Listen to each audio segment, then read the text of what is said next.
the 1992 Constitution requires our president to present a State of the Nation address to us, the people of Ghana, before Parliament resumes sitting. Well, the president did just that. On Thursday, the 21st of February 2013, President John Dramani Mahama delivered the State of the Nation address as required by the Constitution.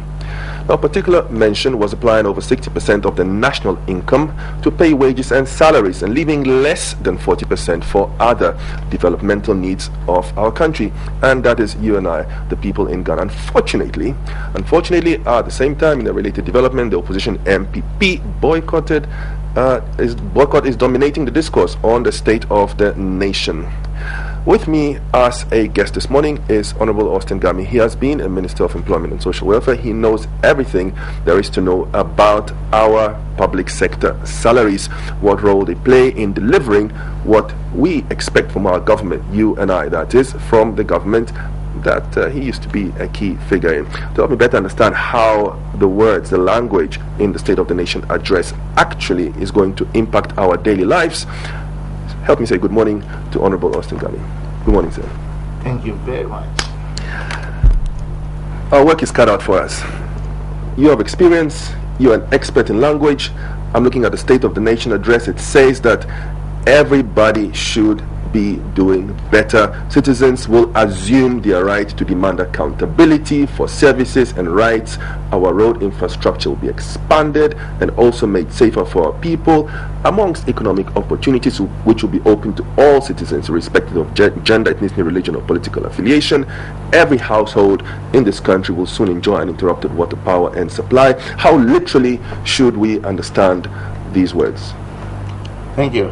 I think that in a nutshell, our president actually demonstrated a convincing manifestation of what a leader should be at this point in time.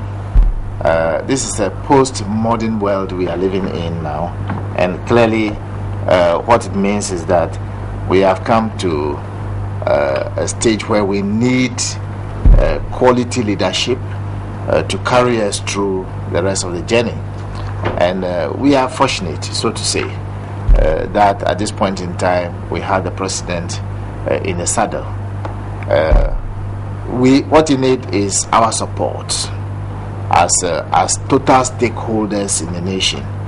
And the other manifestation is that he appears to be glad accepting this responsibility as president of Ghana. If he were not happy and glad, he would not have gone to the extent of saying that I am having sleepless nights when people are sleeping in darkness, businesses are not having the power they should have, not because he personally or anybody intentionally did anything.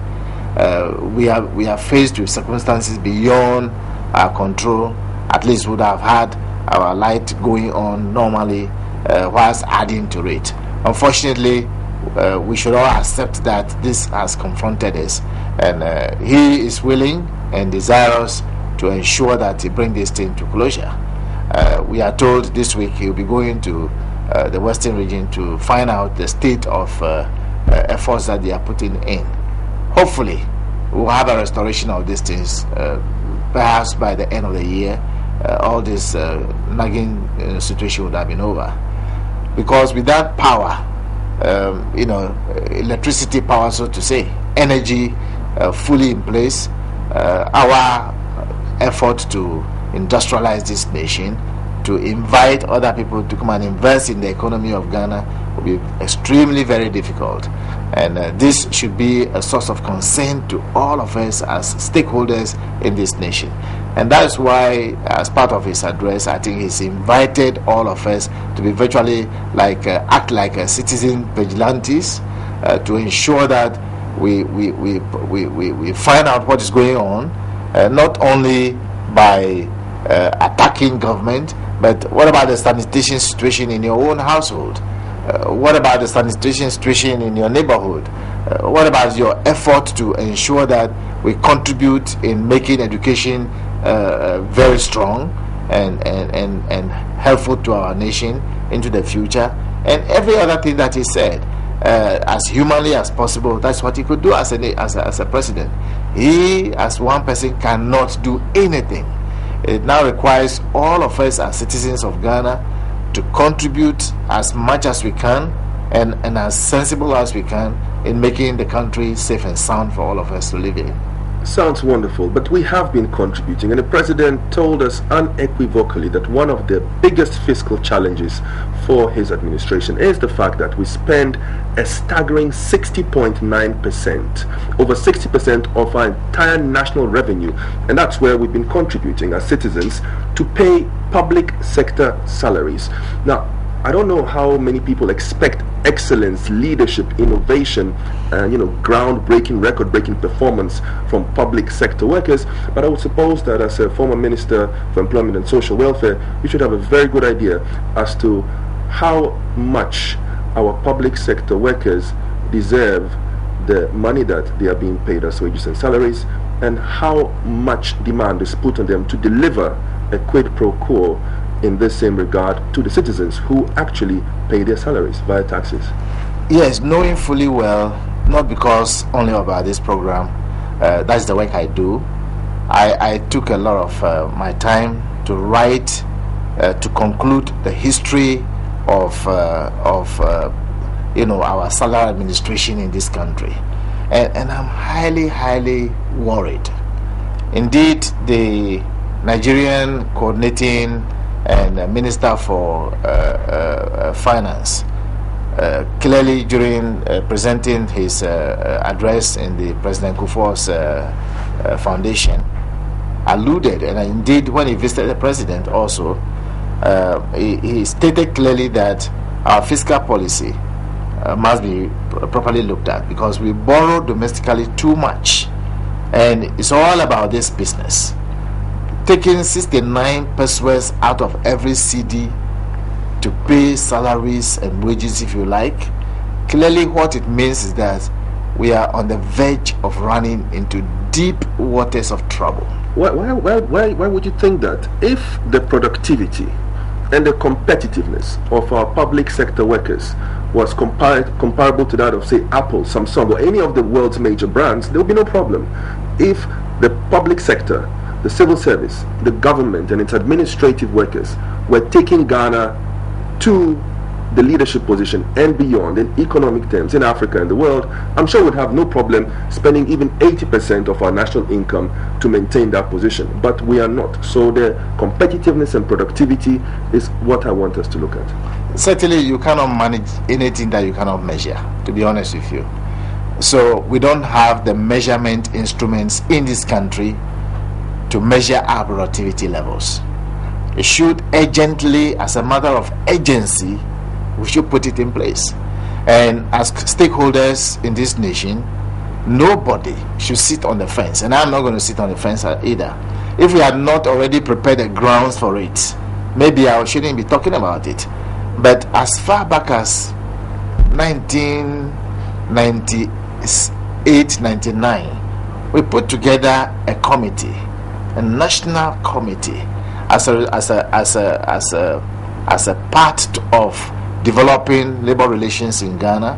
When the Labor Act was completed, when we finished drafting the Labor Act, we make sure that we put in place a national committee to design a national productivity movement. How did people feel about this at that time, being held to account along specific lines, performance evaluation that is periodical, every quarter, every month, every week, I don't know, certain targets that need to be met and growth that needs to be achieved? How did people feel about that at the time? Yeah, that's precisely the reason why we put together that national committee. And whatever I can do to help, I will do, but I cannot force myself onto anybody as well. Now, but I think nationally we should begin to rethink now. In this postmodern world from 1980 to 1999, we must start rethinking differently than the way we think now. I think that when you're talking about paradigm shifts, it shouldn't be a cliche. It shouldn't be a figure of speech. It's something that is real. What it means is that there is always an impending change in front of you. So you have to align yourself to these things. Now, we're talking about performance management system which is very critical and urgent demand for this nation. We cannot continue paying people for doing no job. On top of it, we are not the same. These fingers are not the same. Therefore, you cannot have a system where an across-board 20% salary is just slapped on, splash on just everybody. Equity demands that he that performs well must be paid better. Therefore, I think that is very critical at this point in time, and I'm going to insist, because as a contributor into the national kitty, I must make sure that people who we are all contributing in one way or the other to pay, they perform assigned tasks that are clear before they are paid. And I think that the past should be called the past. Since you mentioned the past, way back in the past, in the year of my birth, in 1967, there was an institute established under the Ministry of Employment and Social Welfare, the Management, Development and Productivity Institute. Now, this is a tool and a mechanism that addresses management, development and productivity. We couldn't be any clearer than that. Joint Ghana Government, United Nations Development Program and ILO project. Yes, MDPI, which I had a privilege of working together with for many years, I can say it's a very important institution, but the attention for it has been rather very narrow. But I think that is no excuse. They have developed a lot of things, and indeed one of them, my friend Mr. Aspet Kaiko, was one of the people on the National Productivity Committee which we put together to design a national productivity movement for Ghana, which was done. I inaugurated the committee. I received the report. It was handed over because NDC at the time had lost power. It was handed over physically by ourselves to Mrs. Bannerman at the time. She was the minister. Of course, they were unable to do it because we don't learn in this country to consult one another. We think that when somebody is in power, somebody is out of power, it means nothing should be done with them. I think that is most unfortunate. We are losing a lot of talents and materials that are available for our use, and therefore they couldn't cooperate with individuals and the collective body that left power to make these things realizable. Today, NDC will have no excuse in power not to make use of all material that are available in this country to enable them to go back. Because if you take a wrong step, the sensible thing to do is you step backwards and take the right step now. I think that they are in power, and I think it's very important listening to what the president said. This is a very valuable vision that he has put together. Now we have to take steps to develop the necessary objectives in realizing the goals that must be achievable. So all of us must contribute in any way possible to help them to do it. But let me just reiterate that I think our salary regime in this country is now a complete albatross in the hands of everybody. Okay, very good. Now this topic of public servants, what they're paid, productivity, and what the public thinks. When it comes to public servants, would public servants, by and large, think that they are being paid too little for doing too much, or the other way around, that actually they're not being paid competitively enough to engender or to inspire or motivate productivity? I think it's a question of equity. The way we align equity with reality. There must be convincing manifestation of the fact that there are managers who know about salary administration. They understand what our labor laws say. They understand the negotiation pattern based upon what is written on our Labor Act, so that we ensure that trade unions and employers work together cooperatively in ensuring that we don't misalign what we call salary administration. For now, there are some people who are being paid for doing no work. So those who are working well and can score excellent, some very good, some good, those who are not doing well, they must be put where they should be put and getting out from the system. Because by our labor law, if you are incompetent, you should not have anything to do with the system. You must get out. If you are trained and assisted and you cannot reach out to the level that you should reach out, you get out from the system, we bring in other people who can perform. so you can find a place where you can fit into. You see, because we cannot continue in this way and expect that Ghana will be an oasis of something for us to live in. It is impossible. But the public sector is considered as a job for life. It provides job security, accommodation, some benefits, and a pension. When you suggest that people reconsider their jobs in the public service and, perhaps even opt to leave or to resign, what does that say to those who take on those jobs just for the security of permanent employment? No, it is not entirely true, and it cannot be true. Every other job, those who work with me in my company, they are permanent in the place, and therefore they have job for life until otherwise proved that you are incapable of contributing towards the achievements of the company. You have performance compacts with your employees. Precisely. And it's the same thing in the public sector, because those who pay, when the president or whoever is signing the check of anybody's pay, what it means is that your contribution, my contribution, their contribution is what they are signing those signatures on. So it is not just public pay per se. It is being contributed into the kitty by some people, and therefore you cannot stay with that old thinking that once I enter into public service is no longer cheap. It's very expensive. They have all formed unions. They are negotiating for their conditions of service. In the past, they don't form unions. Today, they have formed unions, and so therefore, responsibility has changed. There will have to be consistent paradigm shift, not for paralysis. If you don't shift well, you suffer paralysis. That's the meaning. And I think that our level of appreciation of things will have to drastically change in this country, and it should begin from this morning. We must change. Otherwise, you see, America recently, they increased their minimum wage to 21% for 5 years. Here in this country, we are misbehaving too much. We are causing businesses to collapse unconsciously by our excessive demands and pressure on employers to pay what they cannot afford to pay. Mr. Gamey, we've almost run out of time, so I'd want us to look at what was not said in the address in relation to what it did say. When it comes to this fiscal challenge, the balance of wages as opposed to national income, it was quite clear, 60.9%. It also said that this is almost double the globally accepted level of between 30 to 35%. Yes. How are we going to make up for the difference? Is this to say that the public sector is going to be required to produce more, to somehow give a boost to national income, or are we simply going to do job cutting, wage cutting, performance adjustments, and all those things to our public sector employees? It's about productivity. It's about proper performance management systems policy in place. It's about ensuring that people are evaluated and they are paid according to their contribution into the national kitty. And there is a very clear-cut system in doing so.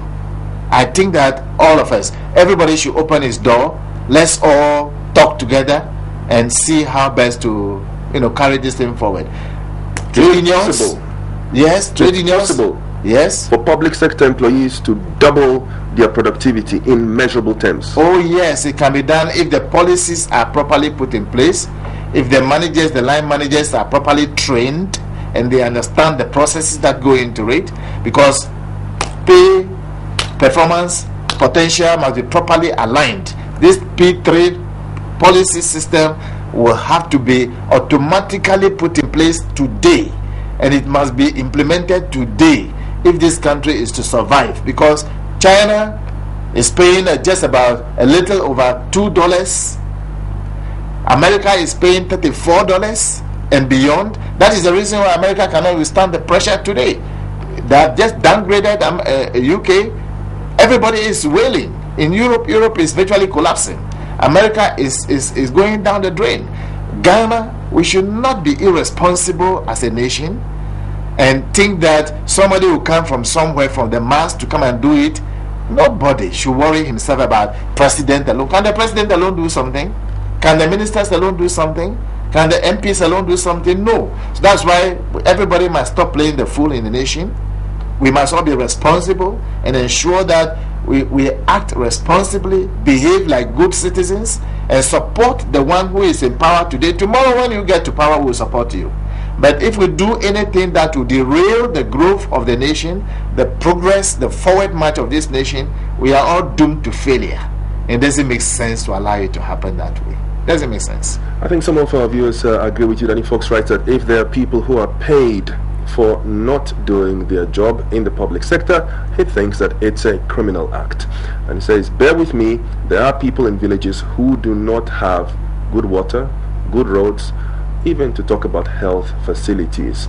Danny Fox posts again asking me to ask Honorable Austin Gamey, why is it the public sector is suffering what he thinks is high mismanagement while government pays them well to do their jobs? Well, that's exactly what we've been looking at, and ways to improve public sector productivity, or perhaps to slash our payroll. Which do you think would work better? Would you want public sector workers to simply perform better, and how, and in what ways? Or do you think that we simply need a leaner civil service, fewer public sector workers working for perhaps less money? Well, the debate is out there. Your thought is much more valid and much more important than mine. My guest has been Honorable Austin Gamey. He has served as a Minister of Employment and Social Welfare, and he's been looking at the language and the living perspectives of the State of the Nation address.